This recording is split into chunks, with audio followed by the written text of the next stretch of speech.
السلام علیکم۔ آج بدھ ہے، نومبر کی 9 تاریخ۔ پاکستان میں اس شام کے 7، بھارت میں 7:30، اور یہاں ہمارے اسٹوڈیوز کی گھڑیوں میں صبح کے 9 بجے ہیں۔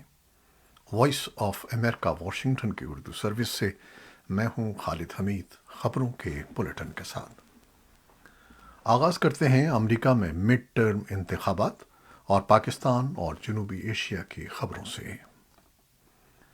امریکی کانگریس کے ہر 2 سال کے بعد ہونے والے مڈ ٹرم انتخابات میں بدھ کی صبح تک آنے والی صورتحال کے مطابق ایوان نمائندگان اور سینٹ کے لیے کئی کلیدی ریاستوں میں کانٹے دار مقابلے ہوئے ہیں۔ ملک بھر میں انتخابی حکام نے خبردار کیا ہے کہ بعض حلقوں میں حتمی نتائج آنے میں کئی دن بھی لگ سکتے ہیں۔ ایوان نمائندگان کے انتخاب میں ریپبلکنز کی جس ریڈ ویو کی توقع کی جا رہی تھی، اس کا زور کم ہوتا دکھائی دے رہا ہے۔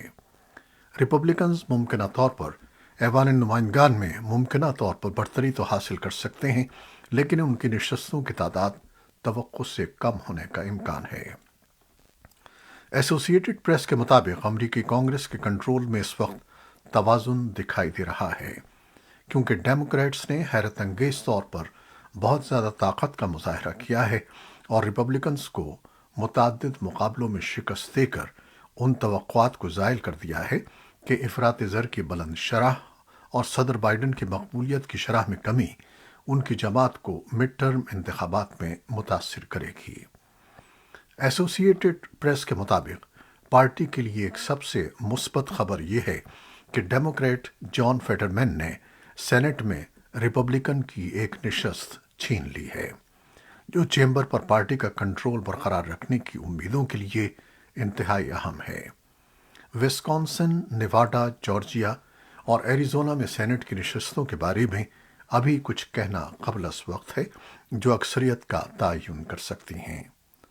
ایوان میں ڈیموکریٹس نے ورجینیا کے ڈسٹرکٹ سے کینسس، روڈ آئلینڈ میں نشستیں برقرار رکھیں، جبکہ نیو یارک اور کیلیفورنیا کی ریاستوں کے بہت سے ڈسٹرکٹس میں ابھی گنتی جاری ہے۔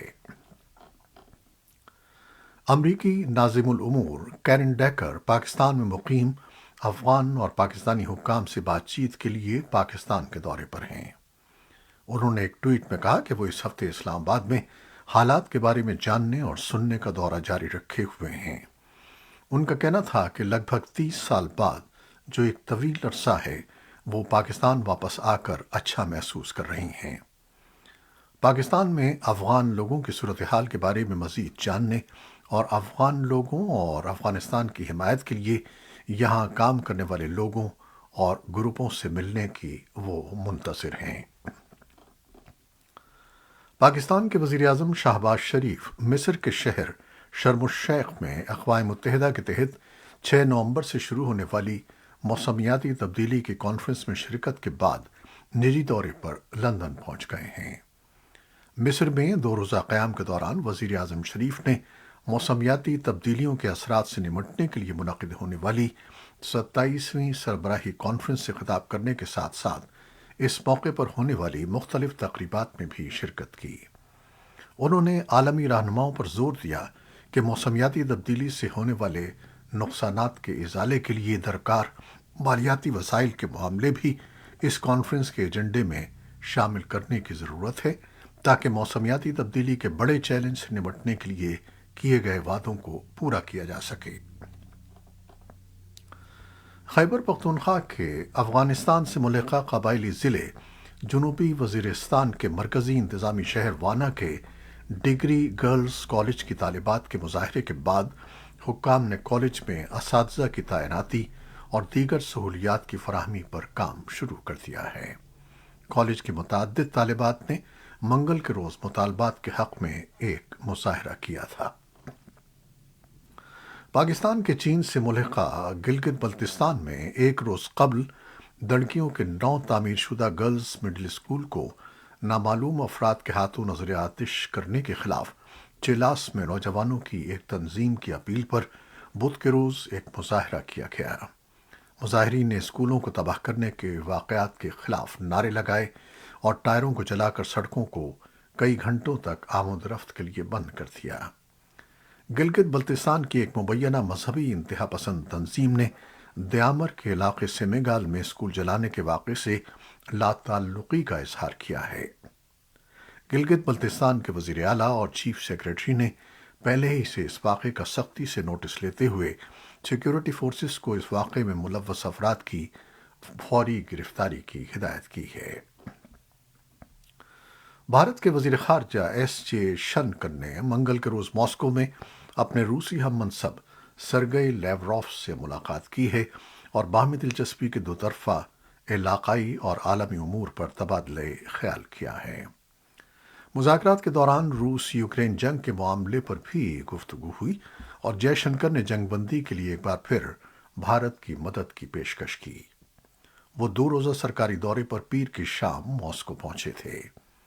لیوروف نے کہا کہ انہوں نے جے شنکر کے ساتھ تبادلہ خیال میں اس بات پر گفتگو کی ہے کہ کس طرح مغربی ممالک یوکرین جنگ کو عالمی نظام پر حاوی ہونے کے لیے استعمال کر رہے ہیں۔ جنوب مشرقی ایشیائی رہنما جمعرات کے روز کمبوڈیا کے دارالحکومت میں ایک اجلاس منعقد کر رہے ہیں جس میں میانمار میں بڑھتے ہوئے تشدد کو کم کرنے کی کوشش کی چیلنج کا سامنا ہے، جبکہ ملک کی فوجی قیادت والی حکومت گروپ کے امن منصوبے کی تعمیل کی کوئی علامات ظاہر نہیں کر رہی۔ امریکہ کے صدر جو بائیڈن جنوب مشرقی ایشیائی ملکوں کی تنظیم کے نومبن سربراہی اجلاس کے لیے موجود ہوں گے، جو ایسے موقع پر منعقد ہو رہا ہے جب واشنگٹن اور بیجنگ ایشیا پیسیفک کے علاقے میں اثر و رسوخ کی کوششیں کر رہے ہیں۔ یہ اجلاس بالی انڈونیشیا میں فوراً بعد ہونے والی گروپ 20 کی میٹنگز کے لیے راہ ہموار کرے گا، جن میں توقع ہے کہ چینی صدر شی جن پنگ اور ممکنہ طور پر روسی صدر ولادیمیر پوٹن کی میٹنگ شامل ہوگی، اور پھر بینکاک میں Asia Pacific economic cooperation forum منعقد ہوگا۔ بین الاقوامی مالیاتی فنڈ نے بنگلہ دیش کے ساتھ ایک ابتدائی معاہدہ کر لیا ہے جس کے تحت یوکرین میں جنگ کی وجہ سے اور آب و ہوا کی تبدیلیوں کے خطرات سے نمٹنے کے لیے ملک کو $4.5 ارب فراہم کیے جائیں گے۔ ایسوسی ایٹڈ پریس کے مطابق بدھ کو طے پانے والا یہ معاہدہ آئی ایم ایف کے ایگزیکٹو بورڈ کی منظوری سے مشروط ہے، جو آنے والے ہفتوں میں متوقع ہے۔ اقوام متحدہ نے منگل کو خبردار کیا کہ دیوالیہ ہونے والے ملک سری لنکا میں خوراک کے بحران میں اضافہ ہو رہا ہے اور ان لوگوں کی تعداد دگنی ہو کر 30 لاکھ سے زیادہ ہو گئی ہے جنہیں فوری انسانی امداد کی ضرورت ہے۔ اقوام متحدہ کی ایجنسیوں نے جون میں اندازہ لگایا تھا کہ سری لنکا کی 2 کروڑ 20 لاکھ کی آبادی میں سے 17 لاکھ افراد کو مدد کی ضرورت ہے۔ کولمبو میں اقوام متحدہ کی ایجنسیوں نے ایک مشترکہ بیان میں کہا کہ انہوں نے ضرورت مندوں کو خوراک مہیا کرنے کے لیے 7 کروڑ 90 لاکھ ڈالر اکٹھے کر لیے ہیں، لیکن غریبوں کی بڑھتی ہوئی تعداد کے پیش نظر اب انہیں مزید 7 کروڑ ڈالر کی ضرورت ہے۔ حکام نے بتایا ہے کہ بدھ کی صبح نیپال میں 6.6 کی شدت کا زلزلہ آیا، جس سے کم از کم 6 افراد ہلاک ہو گئے۔ دوتی کے مغربی ڈسٹرکٹ میں آنے والے زلزلے نے متعدد مکانات کو تباہ اور بھارتی دارالحکومت نئی دہلی کو ہلا کر رکھ دیا۔ زلزلے کے بعد میڈیا رپورٹ سے بتایا گیا کہ نئی دہلی اور ڈوٹی سے 350 کلومیٹر دور تک واقع علاقوں میں بھی جھٹکے محسوس کیے گئے۔ اور اب عالمی خبریں۔ امریکی محکمہ خارجہ نے منگل کو کہا کہ امریکہ اور روس جلد ہی جوہری ہتھیاروں کے کنٹرول کے ان معطل معائنوں کو دوبارہ شروع کرنے پر بات چیت کریں گے جنہیں کووڈ-19 کی وبا کے دوران روک دیا گیا تھا اور جو روس کے یوکرین پر حملے کے بعد کم ہو گئے تھے۔ محکمہ خارجہ کے ترجمان نیٹ پرائس نے کہا ہے کہ معائنے پر مذاکرات مستقبل قریب میں نیو اسٹارٹ معاہدے کی شرائط کے تحت ہوں گے اور اس میں یوکرین کے تنازع پر کوئی بات چیت شامل نہیں ہوگی۔ انہوں نے مذاکرات کی تاریخ اور مقام کے بارے میں نہیں بتایا، لیکن دوسرے عہدیداروں کا کہنا ہے کہ وہ اس سال کے آخر تک ممکنہ طور پر مصر میں ہوں گے۔ شمالی کوریا نے بدھ کے روز سمندر میں کم از کم ایک اور بیلسٹک میزائل داغا ہے، جبکہ جنوبی کوریا نے کہا ہے کہ اس نے اس سے قبل لانچ کیے گئے سوویت دور کے زمین سے زمین پر فضا کرنے والے SA-5 میزائل کے ایک حصے کے ملبے کی نشاندہی کی ہے۔ جاپان کے کوسٹ گارڈز نے کہا ہے کہ میزائل بظاہر لانچ کی اطلاع کے چند منٹ بعد سمندر میں گرا تھا۔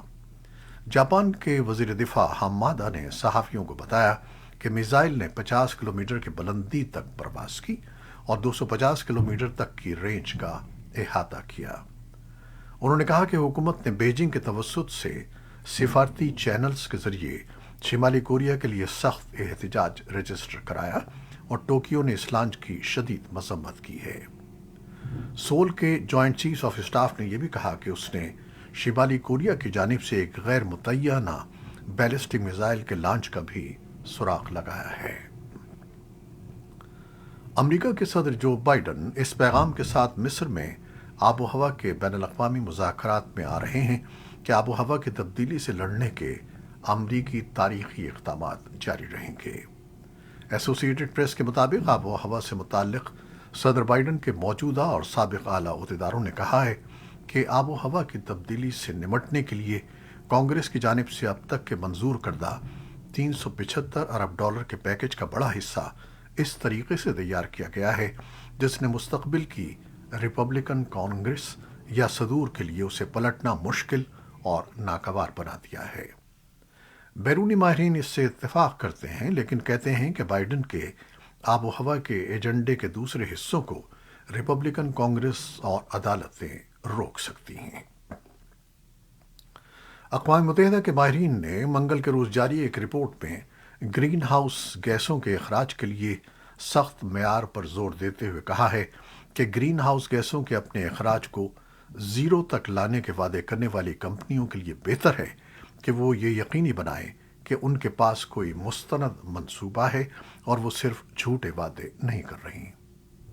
مصر کے ساحلی تفریحی مقام شرم الشیخ میں آب و ہوا سے متعلق اقوام متحدہ کی عالمی کانفرنس میں ماہرین کے گروپ نے گرین ہاؤس گیسوں کے اخراج کو زیرو تک لانے کا وعدہ کرنے والے کاروباری اداروں، بینکوں اور مقامی حکومتوں کے لیے متعدد سخت سفارشات تیار کی ہیں جن میں ان کے لیے اس بات کو یقینی بنانے پر زور دیا گیا ہے کہ ان کے وعدے جھوٹی یقین دہانیوں کے بجائے بامعنی کارروائیاں ہوں۔ کرکٹ T20 ورلڈ کپ کے پہلے سیمی فائنل میں پاکستان نے نیوزی لینڈ کو 7 وکٹوں سے شکست دے کر فائنل کے لیے کوالیفائی کر لیا ہے۔ سڈنی اسٹیڈیم میں کھیلے گئے میچ میں پاکستان نے نیوزی لینڈ کی جانب سے دیا گیا 153 رنز کا ہدف 19.1 اوورز میں حاصل کر لیا۔ پاکستان کی جانب سے کپتان بابر اعظم اور محمد رضوان نے شاندار نصف سینچریاں اسکور کر کے جیت کی راہ ہموار کی۔ محمد رضوان نے 43 گیندوں پر 57 جبکہ بابر اعظم نے 42 گیندوں پر 53 رنز بنائے۔ پاکستان کا اسکور جب 105 ہوا تو بابر اعظم سامنے کی جانب چھکا لگانے کی کوشش میں ٹرنٹ بولٹ کی گیند پر ڈیلن مچل کو کیچ تھما بیٹھے۔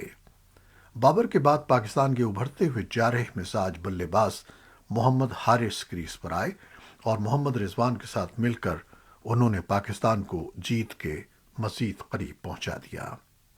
محمد حارث 26 گیندوں پر 30 رنز بنا کر آؤٹ ہو گئے لیکن اس وقت تک پاکستان کامیابی کے بہت قریب پہنچ چکا تھا۔